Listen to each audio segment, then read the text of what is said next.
Fala pessoal, tudo bem com vocês? Bem-vindos a mais um vídeo aqui no canal da LH Esportes. E hoje vamos com o quadro Descobrindo a América. Um quadro muito fácil de descobrir o que vamos falar, né? Vamos falar de Libertadores e Sul-Americana, porque essa semana tiveram os jogos da primeira rodada de ambas as competições e tiveram muitos jogos de brasileiros, né? Todos os brasileiros envolvidos nas competições sul-americanas jogaram essa semana.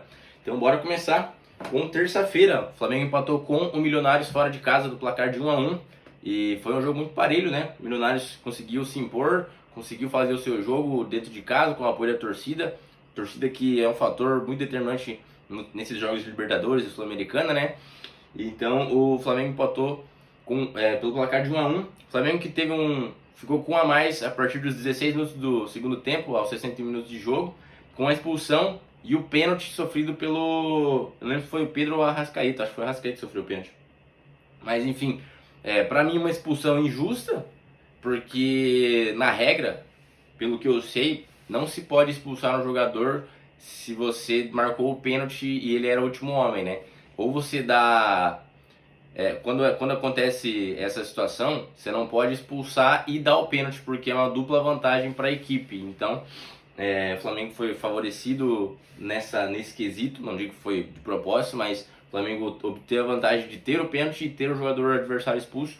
Não foi nenhuma falta para agressão, se fosse uma falta no meio campo seria uma falta nem para amarelo, porque não tem intensidade a falta, mas era o último homem, deslocou o Arrascaeta, acho que estava na bola para fazer o gol, é marcado o pênalti e deveria ser aplicado o cartão amarelo. E daí o Flamengo fez o gol de pênalti com o Pedro, né? E levou o empate no final do jogo, aos 81 minutos. O Flamengo que não sofria gol havia 12 jogos e acabou sofrendo esse gol de empate muito doloroso no final da partida contra o Milionários e saiu com um pontinho fora de casa. Um ponto fora de casa na Libertadores é ruim? Não é ruim, mas para a situação do jogo que o Flamengo estava, foi um final de jogo bem ruim, não era esperado pelo Flamengo, né? Ainda mais com a vantagem que estava, levando esses 3 pontos para casa, que eram muito importantes na Libertadores fora de casa, e acabou sofrendo o empate.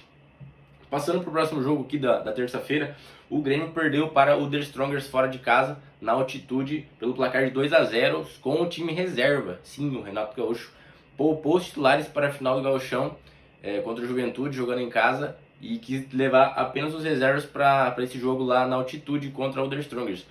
Muitos torcedores não concordaram com essa atitude do Renato Gaúcho de poupar na Libertadores para focar no Gauchão. Realmente também, na minha opinião, não faz muito sentido priorizar um campeonato estadual do que um campeonato continental. E o Grêmio acabou sofrendo a derrota lá, uma derrota esperada já, né, com o time reserva, e para focar na final do Gauchão. Eu quero ver se o Grêmio não ganhar a final do Gauchão. Daí sim que o Renato vai sofrer muita pressão e vai ser muito cobrado pela torcida. E creio que se acaso o Grêmio não classificar ou ficar na segunda colocação do seu grupo na Libertadores por causa desses pontos perdidos lá na altitude contra o The Strongers, vai ser uma cobrança muito forte em cima do Renato também. Mas foi um risco que ele resolveu correr, talvez um risco desnecessário, né? Mas tá aí, pode dar tudo certo, o Grêmio pode ser campeão do Gauchão e ser o primeiro no grupo da Libertadores, e ninguém vai mais lembrar dessa história e vai todo mundo falar bem do Renato. É uma faca de dois gumes aí que ele pode tá entrando, mas vamos ver como vai sair ao final do término desse grupo na Libertadores. Na quarta-feira, o Botafogo perdeu em casa pelo placar de 3-1 para o Júnior Barranquilla, na Colômbia. Um placar bem alto, no primeiro tempo já terminou com placar de 3-0 para o Júnior Barranquilla. Então o Flamengo foi bem dominado dentro de casa e vamos ver como vai ser essa recuperação do Botafogo na Libertadores. Vamos ver como vai sair o time nessa situação. Os outros placares da Libertadores, ao decorrer da semana, o Palmeiras empatou com o São Lourenço no placar de 1-1 fora de casa, e o Fluminense também empatou fora de casa no placar de 1-1 contra o Alianza Lima. Então os dois brasileiros aí empatando fora de casa também, igual eu disse, um empate fora de casa da Libertadores não é ruim, mas também não é o esperado, porque tanto o Palmeiras quanto o Fluminense têm times superiores aos que eles enfrentaram, né? Fechando a rodada, esses jogos foram de quarta-feira. Botafogo, Palmeiras e Fluminense jogaram na quarta-feira. E na quinta-feira tiveram 2 jogos de brasileiros. O Talheres ganhou do São Paulo em casa pelo placar de 2-1. E o Atlético Mineiro ganhou fora de casa pelo placar de 4-1. Detalhe que o Atlético Mineiro foi o único brasileiro a ganhar o seu jogo na Libertadores nessa semana, né? Foi o único brasileiro que saiu com os 3 pontos da primeira rodada da Libertadores. Detalhe que somente deixa eu só conferir se é isso mesmo, mas somente o Botafogo jogou em casa dos brasileiros, né? Os demais brasileiros jogaram todos fora de casa. Então a próxima partida deles será em casa. A chance de se recuperar, de fazer 4 pontos na maioria deles, né? Que a maioria empatou, o Flamengo empatou, o Palmeiras empatou, o Fluminense empatou. Então a maioria pode chegar a 3 pontos, no caso do São Paulo, que perdeu, no caso do Botafogo também, que perdeu, que vai jogar fora de casa a próxima, então já começa a se complicar na Libertadores, porque se perde a próxima, já fica uma situação muito complicada no grupo, né? Já vê os seus adversários ampliar uma boa vantagem sobre ele. E de Libertadores é isso, o Atlético Mineiro é o único ganhador, e muitos empates, com o São Paulo e o Botafogo perdendo seus jogos, e o Grêmio, perdão, também. Então vamos ver como vai ser semana que vem. É legal essas primeiras rodadas que já começa a desenhar como vai ser cada grupo, o que cada time vai precisar fazer, se o time vai conseguir uma folga ou se vai precisar dar um gás nas últimas rodadas. Então eu adoro particularmente esse começo de Libertadores. Passando para a Sul-Americana, vou passar os resultados para vocês, depois eu vou falar especificamente do jogo do Internacional, que foi o único que eu consegui acompanhar. Vamos lá. O Belgrano empatou com o Inter dentro de casa, então, no placar de 0-0. O Sporting Ameliano perdeu para o Atlético Paranaense no placar de 4-1.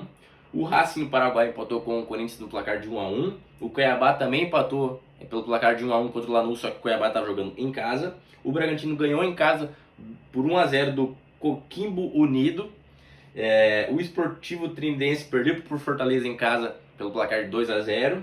E a Universidade Católica, jogando em casa também, empatou com o Cruzeiro pelo placar de 0-0. Então esses foram os jogos da Sul-Americana. Detalhe que na Sul-Americana classifica apenas o primeiro com vaga direta. O segundo colocado dos grupos da Sul-Americana enfrentam o terceiro colocado do grupo da Libertadores numa fase mata-mata específica para chegar às oitavas de final da competição. Então, vou falar um pouquinho do jogo do Inter, que foi o que eu consegui acompanhar. O Inter entrou com o seu time potência máxima, digamos assim, né, que tinha disponível, porque tinha alguns desfalques de peso, né, como o Valência e o Alário. 2 dos 3 atacantes que o Inter contratou nesses últimos tempos, né, o Valência na temporada passada e o Alário e o Borré essa temporada, 2 deles não puderam jogar, né? Então foi a estreia do Borré na Sul-Americana. O Borré que perdeu um gol inacreditável que ele perdeu, que eu fiquei sem reação no momento na hora que eu vi, porque a jogada se desenhou, já era do segundo tempo, a jogada se desenhou.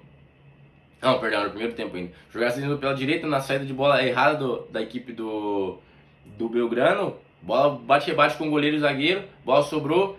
Ela deu um kick. Era o Borré e o gol aberto. Ela deu um kick, perdeu um pouquinho. O Borré perdeu um pouquinho de tempo dela. Tentou dominar com a cabeça. Ainda nisso o zagueiro chegou e ele acabou não concluindo pro gol.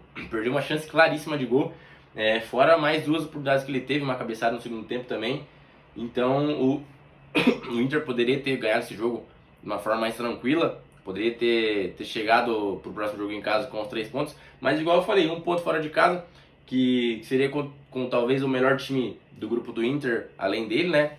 Porque o Belgrano é da Argentina, é um time chato, times argentinos são encardidos de jogar essas competições internacionais, então não foi o melhor resultado pro Inter, mas também não foi um péssimo resultado pro Inter, né? Inter que começou com o Fernando na zaga, ao invés do Mercado. O Mercado estava disponível, poderia ter ido para o jogo, mas o Tchatcho Kudê preferiu entrar com o Fernando na zaga, talvez por uma opção de saída de bola mais qualificada, para tentar impor mais o seu jogo contra a equipe do Belgrano fora de casa. O Inter que teve mais a posse de bola, teve mais os ataques, porém não conseguiu finalizar nenhuma bola na rede do Belgrano.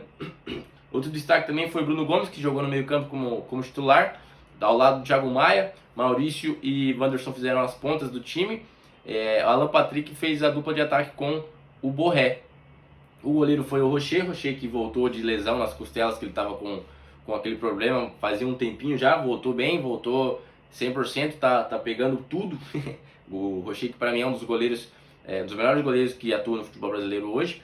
A zaga foi feito pelo Vitão e pelo Fernando, que eu já tinha comentado antes, e as laterais foram com o Bustos e o René. Na minha opinião, já poderia ter jogado com o Bernabé para testar o Bernabé fora de casa, que é o lateral esquerdo que o Inter contratou agora, quase no finalzinho da janela de transferência, né? então o Inter poderia ter entrado com ele. Mas o Tchatcho preferiu o René, o Kudê que gosta muito do jogo do René. E acabou ficando nesse empate 0 a 0. O Gustavo Prado entrou bem no segundo tempo, que é um garoto da base do Inter, que acabou ganhando uma oportunidade. O Inter que tem um elenco muito recheado, que essa temporada vem com tudo para tentar ganhar pelo menos uma competição, né? O Inter faz muito tempo que não ganha nada, 8 anos sem ganhar nem o campeonato estadual, que basicamente só tem ele e o Grêmio que disputam a Série A todo ano. O Grêmio que acabou disputando a Série B esses últimos tempos, né? O Inter também jogou a Série B lá em 2016, 2017. E agora o Juventude está junto nesse bolo dos times gaúchos na Série A, né? Junto com o Inter e com o Grêmio. E vamos ver como vai ser o desenrolar desse grupo do Inter na Sul-Americana e como vai ser esse time do Inter ao decorrer do ano. Estou bem curioso para saber como que vai encaixar esse time. O Inter que está invicto, faz 12 jogos também, eu acho, se não me engano, 2 ou 3 jogos sem perder. Porém acabou caindo na semifinal do Gauchão nos pênaltis, né? Com 2 empates contra o Juventude e acabou perdendo nos pênaltis.